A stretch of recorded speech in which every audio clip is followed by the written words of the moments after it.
Oke, selamat malam, selamat pagi, selamat siang buat teman-teman semua di kesempatan kali ini.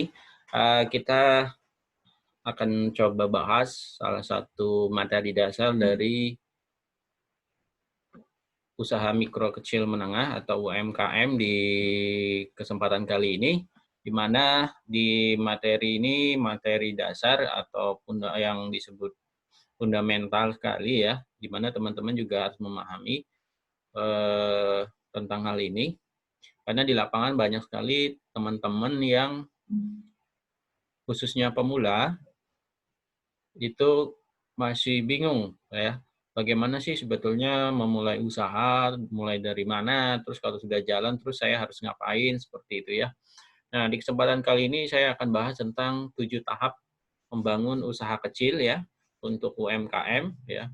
Jadi ini adalah untuk pemula, teman-teman yang baru mencoba untuk mulai usaha atau yang skala usahanya masih mikro kecil ya, gitu. Nah, semoga dengan materi ini teman-teman bisa dapat gambaran bagaimana membangun usahanya dari awal, dari nol sampai hingga bisa berjalan, seperti itu. Oke. Oke, perkenalkan dulu mungkin, nama saya Edi Darmawansah, latar belakang saya adalah seorang trainer ya, saya bergerak di bidang edukasi tepatnya ya, memberikan pelatihan dan pendampingan saat ini lebih banyak di UMKM, kemudian di digital ya, digital. Jadi, karena eranya memang kita era digital, mau ndak mau teman-teman pelaku usaha mikro kecil, harus mulai belajar bagaimana memanfaatkan digital. Dan ini juga peluang khususnya yang bagi pemula yang masih muda-muda, memulai bisnis atau memulai usaha itu sangat mudah sekali di era digital seperti saat ini ya. Oke, kalau ingin jelas, ingin kenalan lebih lanjut, silakan mampir ke Instagram saya di Dermawan MGT. Kemudian ada juga di website saya, ada di dermawanmgt.com. Silakan mampir, nanti kita bisa kenalan, ya bisa ngobrol-ngobrol. Silakan. Oke, aktivitas saya di training, di pendampingan, dan saya juga punya usaha di bidang digital, ya. Buat teman-teman yang mau ngobrol-ngobrol ya, nanti bisa kontak ke saya. Oke, masalah umum UMKM ya, saat ini di Indonesia karena pelaku UMKM begitu banyak ya, tulang punggung Indonesia ya katanya ya, masalahnya pun banyak gitu ya, masalahnya pun banyak ya. Ya ada yang jualannya nggak laku ya, omsetnya turun, apalagi di era pandemi ya, itu. Ini yang terjadi di Indonesia, di kita, khususnya pelaku UMKM ya. Kemudian juga kalah bersaing ya, kalau yang modalnya habis, kejebak utang lah gitu ya. Kemudian ada juga yang jualannya banyak gitu ya, laris, laku, tapi kok tiap bulan kok nggak ada ya gitu ya, untungnya kemana gitu ya. Ini juga terjadi di UMKM kita saat ini. Kemudian juga ya salah satunya nggak punya laporan keuangan, ya sehingga perputaran uangnya itu, uang masuk, uang keluar itu tidak ter dengan baik, seperti itu. Kemudian, nah ini juga menjadi tantangan masalah pengetahuan teknologi ya, gaptek, khususnya di awal-awal pandemi itu kan kita mengalami social distancing, pembatasan ya. Mau tidak mau aktivitas kita berkurang untuk bertemu, beraktivitas secara offline. Nah, online lah atau digital lah salah satu solusi yang bisa kita pakai. Tapi sayangnya tidak semua UMKM bisa beradaptasi dengan cepat dengan teknologi ya. Ini juga menjadi masalah saat ini, bahkan sudah hampir sudah setahun lah ya kita pandemi, masih banyak teman-teman pelaku UMKM yang belum bisa memanfaatkan teknologi secara optimal gitu ya. Macam-macam banyak ya. Kemudian ada juga yang saya temuin produknya itu bagus, kualitas, secara kualitas, tapi ya itu tadi kelemahannya dalam pemahaman pasar gitu ya. Nah, banyaklah ya, ini hanya sebagian aja. Jadi masalah-masalah ini sebetulnya adalah bagian dari perjalanan UMKM kita, ya, yang coba kita carikan solusinya bersama, seperti itu. Ya, ini gambaran kalau di kita kelompokkan menjadi beberapa kelompok atau kelas, kan katanya UMKM naik kelas. Pertanyaannya kadang kita sendiri tidak tahu kelas kita itu di mana, gitu ya. Nah, seperti di gambar ini, paling tidak teman-teman tahu nih, harus punya catatan, ya, harus punya laporan penjualan, ya, laporan keuangan. Saya posisinya di mana sih secara omset, yang paling gampang untuk melihat kelasnya, ya.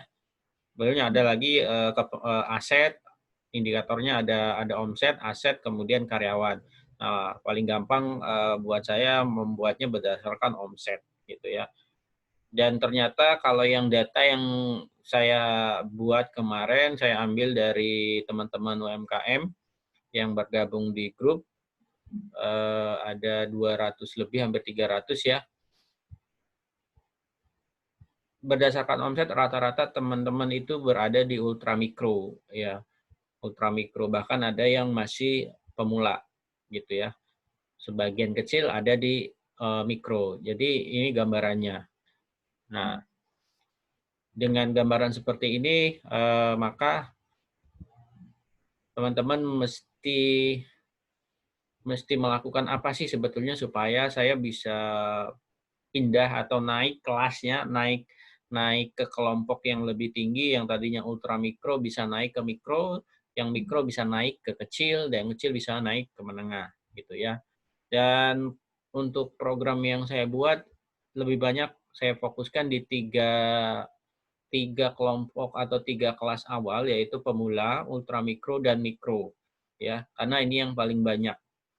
Ya, konsep yang kita buat adalah bagaimana memberdayakan potensi UMKM kita sehingga paling tidak bisa meningkatkan penghasilan. Dengan meningkatnya penghasilan, otomatis ada peningkatan kesejahteraan dari keluarga pelaku UMKM kita.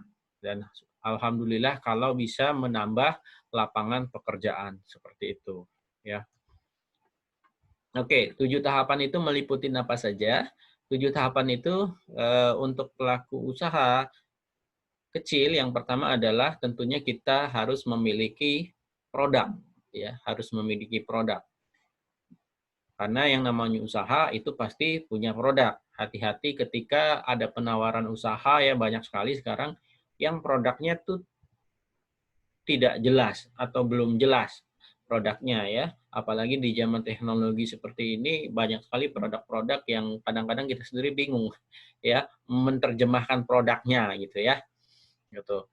Jadi yang pasti ketika mulai usaha kita harus punya produk. Nanti saya jelaskan apa saja bagian dari produk itu. Yang kedua adalah merek, ya. Membangun merek itu adalah penting. Merek itu apa? Nanti saya jelaskan, ya. Yang ketiga tentunya bagaimana kita setelah punya produk yang mau kita jual, yang kita mau mulai untuk usaha, kita sudah membuat mereknya, kita untuk jalan tentu harus punya modal. Modalnya dari mana, gitu ya. Saya sudah punya produk bagus, mereknya sudah saya bikin, tapi saya enggak punya modal. Nah, ini yang menjadi kendala juga, ya, gitu.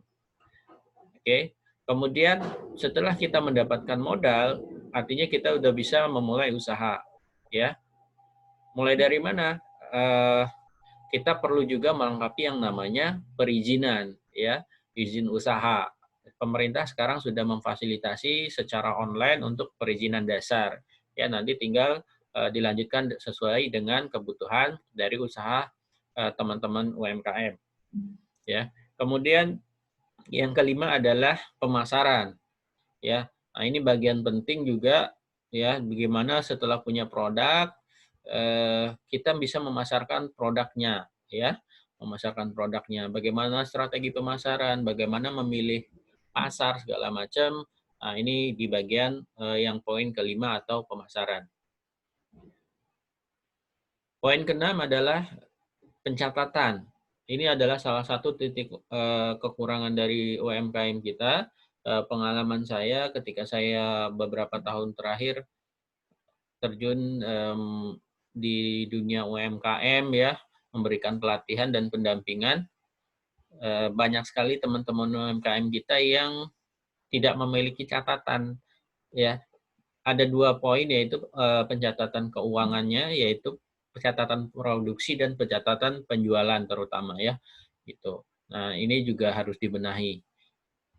Yang ketujuh adalah tahap pengembangan ya. Ketika 1-6 ini sudah teman-teman lakukan dengan baik, tinggal bahasanya adalah bagaimana sih supaya usahanya itu jauh lebih berkembang ya, yaitu tahap ketujuh, tahap pengembangan gitu. Oke, kita bahas satu-satu. Yang pertama produk ya. Oke, bagaimana sih supaya kita bisa mendapatkan produk atau menciptakan sebuah produk yang baik, yang bagus, dan yang paling utama adalah produknya harus laku ya. Buat apa produknya bagus tapi nggak bisa dijual gitu ya. Nah ini ya, bagaimana membuat sebuah produk ya. Yang pertama ada poin yang biasa saya lakukan adalah sebelum saya menciptakan atau membuat sebuah produk, maka kita perlu melakukan riset ya, riset dulu, uji coba dulu ya, atau survei dulu ya, produk apa sih yang kira-kira punya pasar yang bagus gitu ya. Jadi tidak asal buat karena mungkin lagi ngetren nih produk udah bikin gitu kan. Banyak pelaku UMKM kita kan ikut-ikutan nih ya.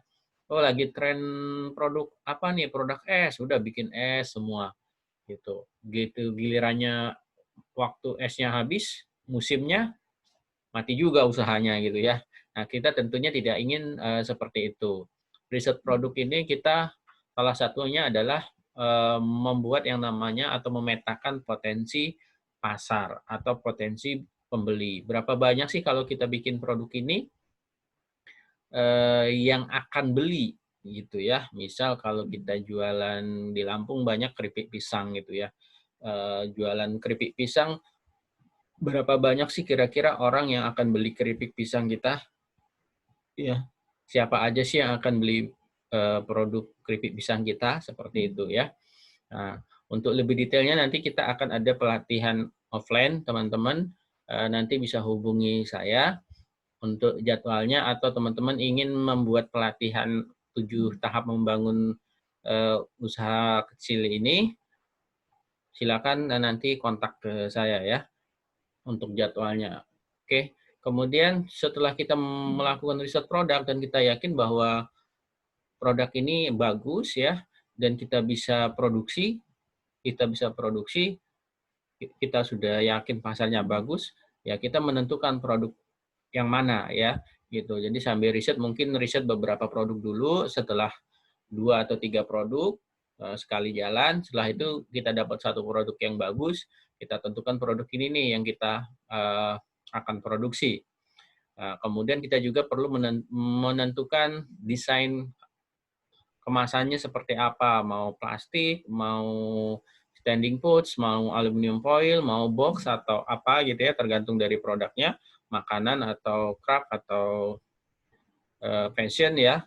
Kita membuat desain kemasan ya, oke, yang menarik sehingga produk dan kemasan ini adalah satu kesatuan sebetulnya yang tidak terpisahkan. Kenapa saya bilang seperti itu? Karena ketika produknya bagus, dikemas dengan tidak baik, itu akan mengurangi nilai dari suatu produk tersebut. Ya, sehingga menentukan kemasan, membuat desain itu adalah satu hal yang sangat penting sebagai bagian meningkatkan atau memberikan value nilai bagi sebuah produk gitu ya. Selain itu juga teman-teman juga harus belajar yang namanya bagaimana menghitung HPP. HPP itu adalah harga pokok penjualan atau bahasa sederhananya harga modal, ya harga modal. Nah, masih banyak juga ternyata teman-teman yang belum bisa menghitung HPP, harga pokok produksi, ya. Nanti di pertemuan offline akan kita kupas bagaimana cara menghitungnya, ya. Ya, saya sampaikan poin-poinnya, bagaimana kita mendesain sebuah produk, ya. Kemudian setelah kita punya produknya, kemudian kita produksi tentunya ya. Setelah kita produksi produknya, kita buat, kita perlu menguji dulu ya. Jadi tahap awal itu sebetulnya kita harus menentukan dulu berapa lama kita mau menguji produk ini. Bahasa sederhananya sampling lah ya. Jadi kita buat uji coba dulu di tempat produksi di rumah, diuji coba rasanya, dan diujinya bukan hanya kepada kita, tetapi juga diberikan di sampling kepada orang lain gitu ya, ke teman-teman, ke keluarga, atau ke yang kita kenal, atau ke orang umum gitu ya, dan kita bisa minta pendapatnya. Ya, kita sampling lah. Nah, kita tentukan berapa lama kita sampling sehingga kita bisa melakukan perbaikan. Setelah dirasa cukup, kita baru bisa memasarkan produknya secara umum gitu ya. Kalau kita sudah yakin produknya memang sudah layak untuk dijual seperti itu. Ya, jadi ini adalah bagian pertama dari bagaimana kita menciptakan sebuah produk. Ya, untuk lebih detail nanti kita bahas di training offline-nya ya. Yang kedua adalah setelah kita membuat produk, bagian terpenting dari produk adalah merek ya. Merek itu apa aja? Ada nama usaha ya. Jadi istilahnya kalau di perusahaan namanya misalnya ada PT, ada CV gitu ya. Kalau masih perorangan boleh misalnya jualan keripik misalnya ya, keripik biasanya pakai nama ya. Keripik Oke misalnya, atau keripik Jos ya, atau bolehlah terserah nama usaha ya, nama usaha. Kemudian logo ya, kalau Bapak Ibu tahu logo ya, logo ini bisa berbentuk gambar ya, gambar gitu, atau bisa berbentuk tulisan juga ya. Ya, sama dengan nama usahanya. Logo sama dengan nama usahanya, bisa berbentuk teks gitu ya. Gitu. Atau bisa berbentuk gambar ya, ada gambar rumah, ada gambar macam-macam ya, gitu. Ada gambar pisang misalnya ya, atau paling banyak sih biasanya ada teks gitu ya, yang pakai nama usaha juga. Contoh kayak kalau perbankan itu ada BRI, logonya kan BRI gitu ya, ada BCA, logonya BCA itu kayak kembang gitu ya, gitu. Kemudian kalau di makanan mungkin kayak Indofood ya, ada logonya, ada nama nama brand usahanya gitu ya. Kemudian yang ketiga adalah nama produk ya. Nah, bisa jadikan satu usaha itu memiliki banyak produk. Ya, misalnya apa ya? Kopi lah, kopi. Kopi kan ada kopi robusta, arabica, kopi jahe, kopi pinang, kopi lada, macam-macam kan. Gitu. Itu namanya nama produk. Kemudian ada tagline atau semboyan ya, itu adalah mencirikan dari brand kita atau nama usaha kita tadi ya. Ini adalah sebagian dari elemen elemen merek yang mesti kita buat juga gitu ya. Oke, untuk lebih detail nanti kita ada pelatihan offline. Silahkan kontak ke saya mau bikin pelatihannya atau jadwal yang memang sudah kita buat ya.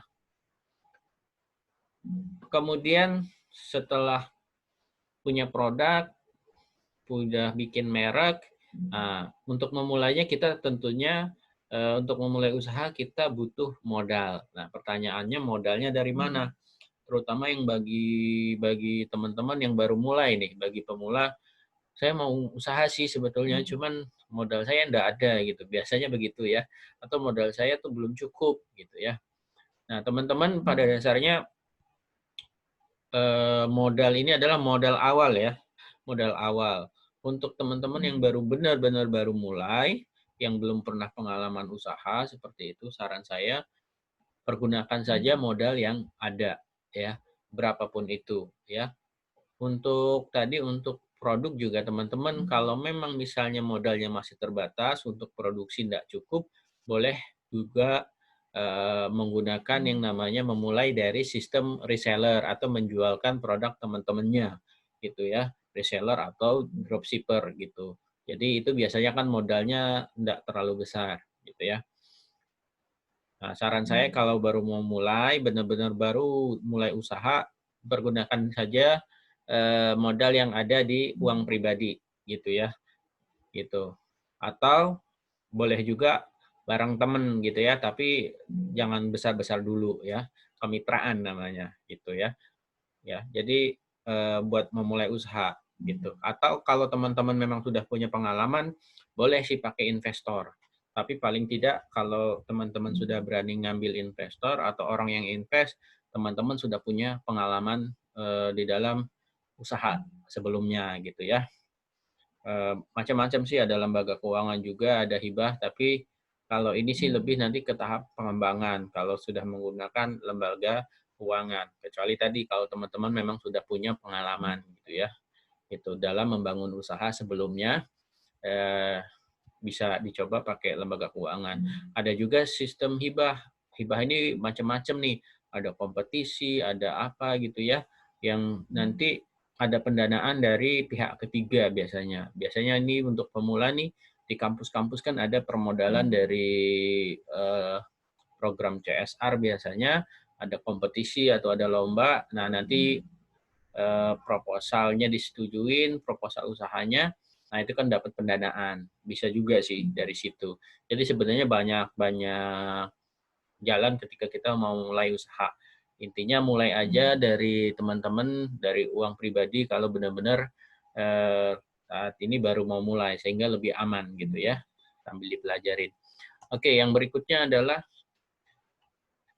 yang perlu dilengkapin adalah perizinan. Ya, teman-teman juga legalitasnya perlu ya supaya lebih terjamin secara hukum dan lebih luas pasarnya gitu ya. Untuk perizinan dasar ada, kita bisa menggunakan oss.go.id, bisa diakses di websitenya. Di situ teman-teman bisa mendapatkan izin NIB atau nomor induk berusaha. Yang kedua bisa mendapatkan izin usaha mikro kecil. Ya, ini yang dasar yang bisa kita buat melalui website, bisa langsung dicetak gitu ya. Kemudian ada perizinan lainnya, ada PRT, ada SNI, ada BPOM, ini tergantung dari jenis usaha teman-teman. Kalau makanan bisa menggunakan PIRT ya, atau yang mensyaratkan tertentu misalnya cairan gitu bisa menggunakan harus menggunakan BPOM ya.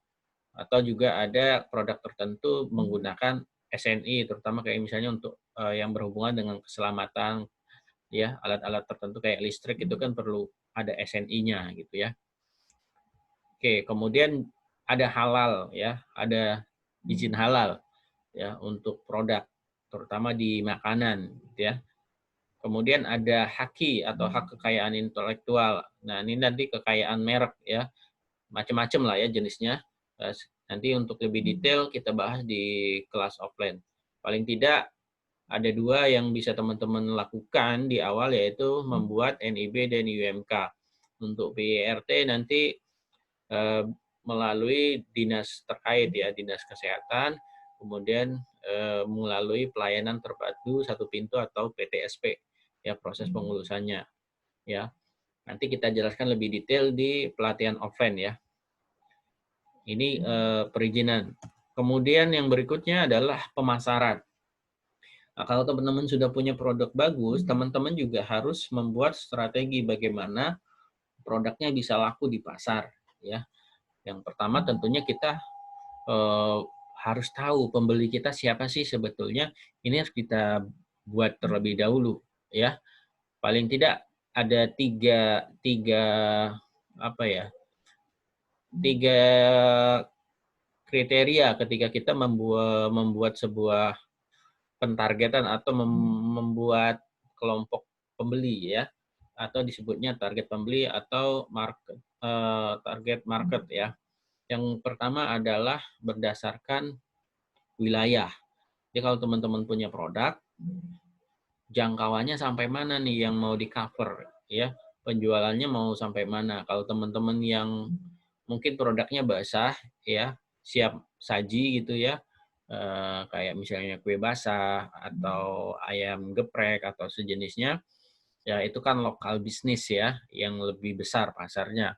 ya gitu. Nah itu kita perlu tahu wilayah yang mau kita ambil area mana gitu ya. Bandar Lampung, Selampung, ya. Nah dilihat, dihitung ya. Kemudian setelah wilayah kita menggunakan kriteria yang kedua yaitu berdasarkan gender, ya gender atau jenis kelamin. Yang paling banyak kira-kira pembeli kita ini perempuan atau laki, gitu ya. Nah, kalau bisa kita punya gambarannya, kita lakukan riset dulu. Ya, ini bisa bisa menggunakan media digital banyak ya. Teman-teman silakan cari di Google, cara ngitungnya banyak. Nanti kita praktek di kelas offline. Kemudian setelah punya wilayah, gender, yang ketiga adalah berdasarkan usia, ya. Jadi pembeli kita ini, produk kita ini kira-kira usianya di kisaran berapa? 20 sampai 30, 20 sampai 50, ya. Paling banyak ya, yang paling banyak di kisaran yang mana, gitu ya. Nah, bisa juga ditambahin poin keempat, yaitu behavior atau kebiasaan. Ya, tapi ini saya tidak jelasin detail, nanti kalau di offline kita bahas di offline aja. Ya, setelah kita tahu target pembeli kita, paling tidak kita dapat gambaran kira-kira produk kita itu dalam satu periode atau satu bulan kita bisa jual berapa gitu ya. Seperti itu. Nah, kemudian bagian berikutnya adalah promosi ya. Promosi. Jadi produk kita mau dipromosikan di mana? Ya, mau dipromosikan di mana?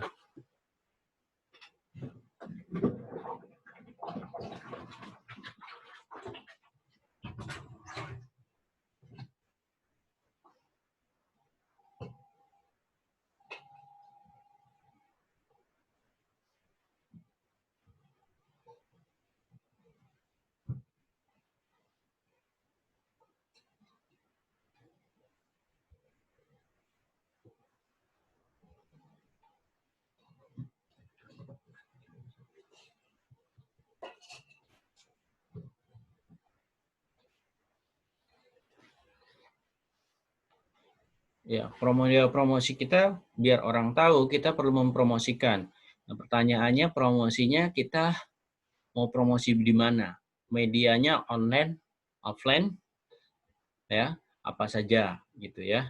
Sehingga kita tahu ya, kita nggak sudah mendesain terlebih dahulu. Oh, kayaknya efektifnya saat ini kita menggunakan media sosial media misalnya ya. Media sosial media itu saat ini efektif gitu ya. Karena kan kita kalau untuk promosi secara offline sekarang lagi banyak pembatasan misalnya seperti itu ya. Nah, yang kita promosikan siapa? Yang kita promosikan adalah sesuai dengan target pembeli tadi gitu ya. Oke. Kemudian yang ketiga adalah saluran distribusinya ya. Sistem distribusi kita atau eh, penjualan kita mau lewat apa gitu ya. Apakah kita ini menggunakan toko offline ataukah hanya online ya, ataukah pakai sistem reseller atau mau seperti apa sistem distribusinya, ataukah sistem keagenan satu wilayah satu gitu ya. Nah, itu semua perlu dibuat perencanaannya gitu ya. Namanya sistem distribusi gitu ya. Ya tentunya tidak sama dengan misalnya produk basah, misalnya makanan basah dengan makanan kering ya. Mungkin makanan kering distribusinya lebih fleksibel ya, bisa menggunakan kurir jarak jauh ke seluruh Indonesia. Tapi kalau misalnya ayam geprek itu kan kirim ke Papua kan kalau nggak di frozen nggak bisa gitu ya. Nah, jadi kita harus menentukan dulu nih, kalau kita nggak main frozen, misalnya tadi ayam geprek, ya berarti kita lokal bisnis. Lokal bisnis, nah kita distribusinya mau menggunakan apa? Media yang lagi tenar sekarang, Ghost Kitchen ya, Ghost Kitchen, atau kita mau buka warung di mana gitu ya, memang ada outletnya gitu, ya silakan. Itu namanya media distribusi gitu ya. Yang berikutnya adalah pencatatan. Nah, ini saya bilang, ada dua hal yang biasanya kita perlukan. Yang pertama adalah laporan produksi. Jadi, hari ini kita mau produksi berapa banyak. Ya, jumlah bahannya yang dibutuhkan apa saja, berapa jumlahnya, semua harus ada catatannya, gitu ya. Biar kita bisa mengukur produksi kita, gitu ya. Kemudian laporan penjualan dalam tiap hari penjualannya dilakukan pencatatan ya.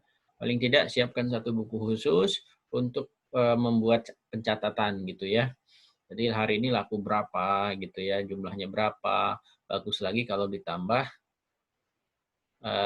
lakunya lewat mana nih? Online misalnya pakai marketplace. Nah, kan jadi kita punya data atau offline yang beli tetangga gitu kan. Nah, kita kalau bisa lebih bagus lagi ada note-nya sebagai nanti bahan kita untuk strategi ke depannya gitu ya. Kemudian ada tambahan misalnya neraca keuangan. Jadi uang masuk, uang keluar itu ada catatannya. Ya, itu lebih bagus lagi ya. Nanti kita praktek bagaimana membuat pencatatan keuangan untuk UMKM di kelas offline.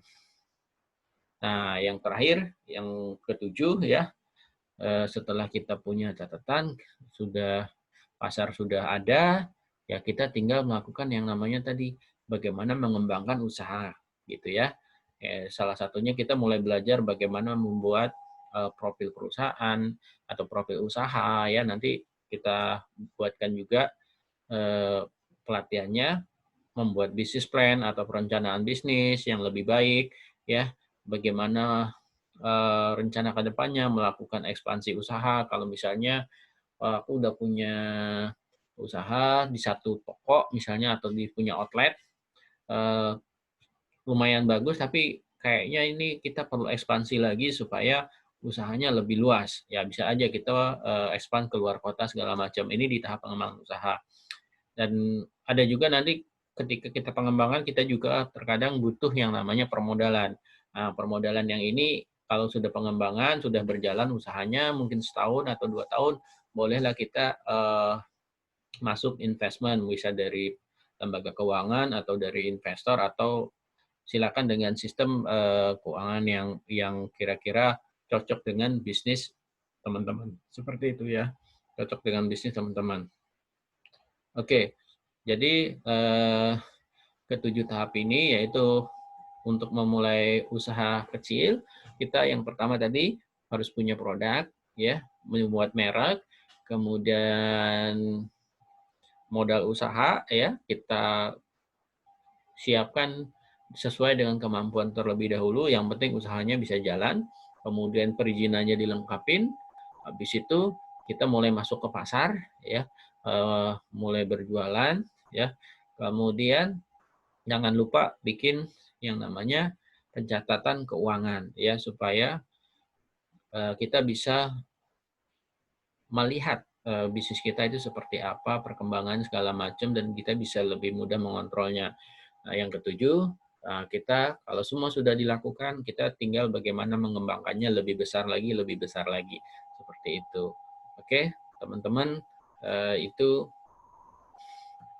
yang bisa saya sampaikan bagaimana kita memulai usaha kecil atau UMKM dengan menggunakan 7 tahap ya, mulai dari produk, merek, modal, perizinan, pemasaran, pencatatan hingga tahap pengembangan. Terima kasih.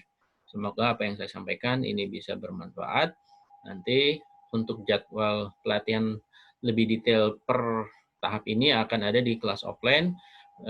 Pelatihannya silakan hubungi saya untuk jadwal yang kita ada ataupun teman-teman ingin untuk kelompok usahanya, silakan bisa menghubungi saya. Terima kasih untuk kesempatannya, teman-teman. Thank you sudah mau belajar bersama. Semoga apa yang kita lakukan bisa membantu teman-teman usahanya bisa lebih maju. Assalamualaikum warahmatullahi wabarakatuh.